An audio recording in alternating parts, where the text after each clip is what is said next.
Assalamualaikum warahmatullahi wabarakatuh. Jumpa lagi dalam channel YouTube The Galih, dimana kesempatan kali ini saya sedang berkendara ditemani dengan Bu Arni ya. Bu Arni ini seorang pegawai di salah satu dinas, di salah satu pemerintah yang tentunya expert lah dalam bidangnya. Dan kali ini saya mau bertanya kepada Bu Arni ya, dengan Bu Arni ya. Iya, ya. Nama lengkapnya Bu Arni aja apa gimana saya panggilnya nih? Arni aja. Arni aja. Ya baik Bu Arni. Saya ingin menanyakan beberapa pertanyaan kepada Bu Arni ini berkaitan tentang perizinan. Karena yang saya tahu saat ini adalah Bu Arni bertekun dan berkecimpung dalam dunia perizinan. Yang mau saya tanyakan pada kesempatan hari ini atau kesempatan kali ini adalah mengenai NIB. NIB itu sekarang ini menjadi salah satu persyaratan penting bagi wirausaha, Bu ya, benar ya? Betul. Bagi wirausaha di seluruh Indonesia? Seluruh Indonesia. Seluruh Indonesia kan? Nah, pertanyaan pertama yang mau saya tanyakan, NIB ini wajib buat siapa aja, Bu? Untuk NIB itu wajib bagi seluruh pelaku usaha, baik dia pribadi atau perorangan dan perusahaan atau badan usaha. Itu. Nah, jadi perorangan dan badan usaha, Bu ya? Iya. NIB ini artinya apa, Bu? NIB itu nomor induk berusaha. Nomor induk usaha. Ya, jadi ini identitas. Betul. Identitas pelaku usaha. Betul. NIB ini manfaatnya apa, Bu? Kalau NIB itu sekarang itu bisa buat nurunin listrik. Jadi untuk yang pelaku usaha, tadi kan biasa kan usaha pada di rumah nih. Nah, terus ternyata bayar listriknya mahal. Nah, cara nuruninnya dengan syarat harus ada NIB. Oh gitu? Iya. Oh itu bisa pengaruh? Pengaruh, ada NIB. Terus bisa buat ke bank juga. Ya. Gitu. Jadi banyak manfaatnya untuk NIB itu. Oh begitu. Nah kemudian NIB ini kalau untuk persyaratannya itu mudah apa susah, Bu? Apa sih persyaratannya, Bu? Mudah kalau untuk yang persorangan atau yang pribadi, itu hanya KTP si pelaku usaha, nomor telepon yang terhubung sama WhatsApp atau enggak email kalau dia nggak punya WhatsApp. Usaha, kalau yang pribadi sama? Kalau yang perusahaan beda. Oh beda perusahaan? Perusahaan beda. Kalau yang perusahaan itu harus ada pengesahan kumham dari notaris. Oh ada syarat khusus? Iya. Akte, terus NPWP perusahaan, KTP direktur, nomor telepon, NPWP perusahaan. Berarti lebih rumit perusahaan? Iya, lebih banyak persyaratannya daripada yang pribadi. Nah kalau untuk pribadi dengan perusahaan, untuk perizinan lanjutannya itu sama nggak manfaatnya NIB ini? Sama. Apa beda? Sama, tapi tergantung tadi ada resiko kan. NIB itu nggak cuma NIB doang, nyata ada resikonya. Oh gitu? Ada risikonya, risiko usahanya masing-masing itu beda-beda. Tapi kalau yang perusahaan, kalau untuk listrik kayaknya beda. Yang lebih dimudahkan untuk yang persorangan terkait penurunan daya listrik harganya. Nah kalau NIB ini sendiri, misalkan saya bikin NIB nih, kemudian saya perorangan nih, kemudian bisa dipakai untuk usaha apa aja? Apakah ada jenis tertentu di NIB-nya itu atau hanya NIB tok aja yang nanti akan tersedia?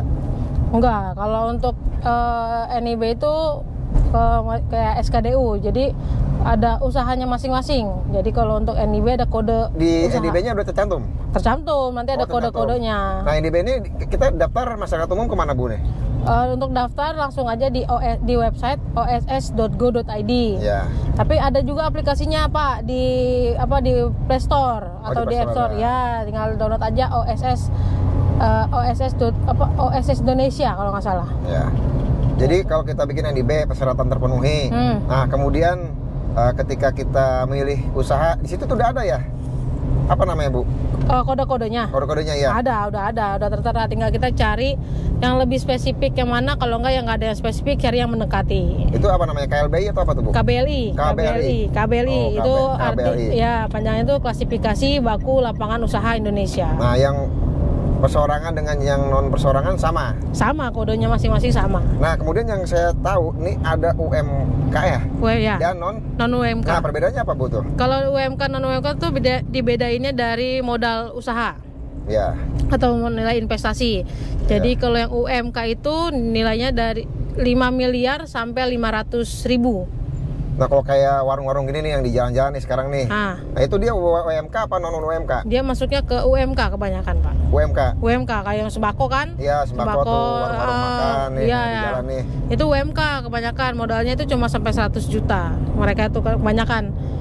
Nah yang saya dengar mereka tuh banyak takut kalau dia bikin NIB, dia terdata, kemudian dia itu takutnya terhadap pemeriksaan atau wajib pajak. Nah kelebihan keuntungan dia memiliki dan tidak memiliki apa Bu nih?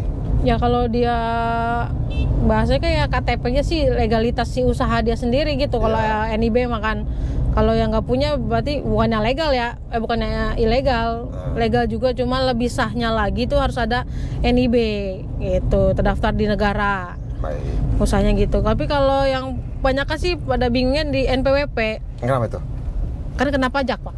Oh iya benar ya, kena pajak ya. Tapi itu syarat mutlak bikin NIB? Apa nggak pakai juga kalau yang perorangan? Nah itu yang saya bingung, soalnya kalau kita daftar pengisian data usahanya, NPWP itu masuk opsional. Oh bisa pakai bisa tidak? Iya. Tapi kalau yang perusahaan wajib? Wajib. Oh nah jadi ini buat teman-teman semua, jadi bikin NIB itu kalau persorangan opsional. Opsional. Bisa punya, bisa enggak? Tidak, tapi lama-lama harus punya juga kan ya? Harus pakai, karena gini Pak, jadi misalnya nih Bapak udah punya NIB, terus kabelnya mau dihapus nih atau kode usahanya mau dihapus, NPWP nggak dimasukin. Betul. Kalau nggak dimasukin, lu nggak bakal bisa Pak. Jadi NPWP harus dimasukin, padahal keterangan di situ adalah opsional. Baik. Nah misalkan nih saya punya usaha produk beras cap galih misalkan, saya bikin NIB, kemudian ada izin lanjutannya? Nggak ada, tergantung resiko tadi saya bilang. Jadi di KBL, di kode usaha itu ada resikonya masing-masing. Jadi resiko tuh terbagi 4 Pak. Jadi ada resiko rendah, menengah tinggi, sama tinggi. Baik. Jadi kalau resiko rendah itu cukup NIB saja. Cukup NIB aja? Cukup NIB. Jadi kalau udah punya resiko rendah, kalau ini ya resikonya rendah. Iya kayak warung-warung berarti cukup NIB. Nggak ada izin lain-lain, nggak ada siup, nggak ada yang lain-lain, nggak ada. Kecuali kalau kayak minimarket gini? Ada, dia resikonya kalau nggak salah menengah tinggi kayak Alfamart gitu kan. Ya, dia ada resikonya sendiri, dia beda. Nah, yang mau saya tanya nih, ada nggak kendala ketika orang membuat NIB? Terkendala. Kalau yang persorangan, ya biasa lah Pak, namanya juga orang tua kan. Ya, gimana itu? Kalau orang tua kan nggak punya handphone yang Android. Nah itu tuh biasanya. Jadi email kita bikinin, ntar lupa naruhnya di mana. Email wajib ya, wajib punya ya. Wajib. Tapi kalau dia nggak punya WhatsApp, bisa pakai lupa paspor. Lupa password bisa langsung di OS sendiri. Oh bisa langsung. Nggak usah ke operator yang ada di dinas, yang ada di kabupaten kota, nggak usah. Nggak usah. Kalau mereka bingung baru boleh datang. Itu ke helpdesk ya, ada ya? Ada helpdesknya. Ada. Nah permasalahannya apalagi selain itu kan, selain lupa paspor, selain lupa email, ada nggak permasalahan khusus yang kira-kira urgent dan nggak bisa dipenuhi oleh pelaku usaha yang kita harus datang ke misalkan ke PTSP gitu? Ada nggak? Paling cara pengisiannya doang sih Pak, penginputan dia mereka udah benar tapi kok masih salah di mananya. Nah kayak gitu sih Pak, kalau kan langsung datang ke PTSP, ini gimana gitu. Saat coba di perusahaan nggak bisa, pas datang ke PTSP jadi bisa, kayak gitu sih Pak. Jadi kendala-kendala pengisian. Nah kemudian untuk NIB ini sendiri ada laporannya nggak tidak?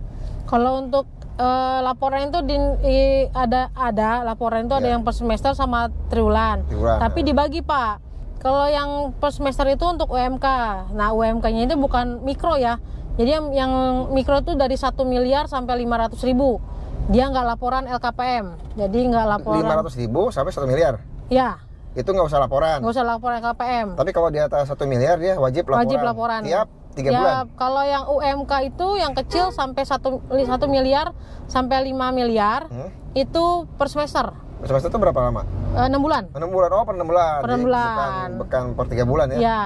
Jadi tiap 6 bulan dia lapor? Betul. Nah kalau dia nggak lapor?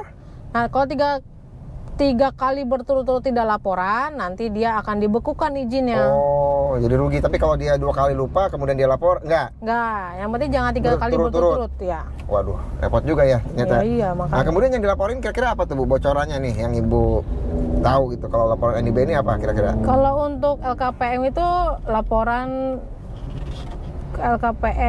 laporan koordinasi penanaman modal. Dia itu yang dilaporin terkait realisasi investasi. Jadi selama pos triwulan atau pos semester ini dia ada peningkatan kan nih investasinya, beli mesin, atau selama pos semester ini dia sesuai nggak targetnya sekian gitu. Kalau nggak ada kemajuan?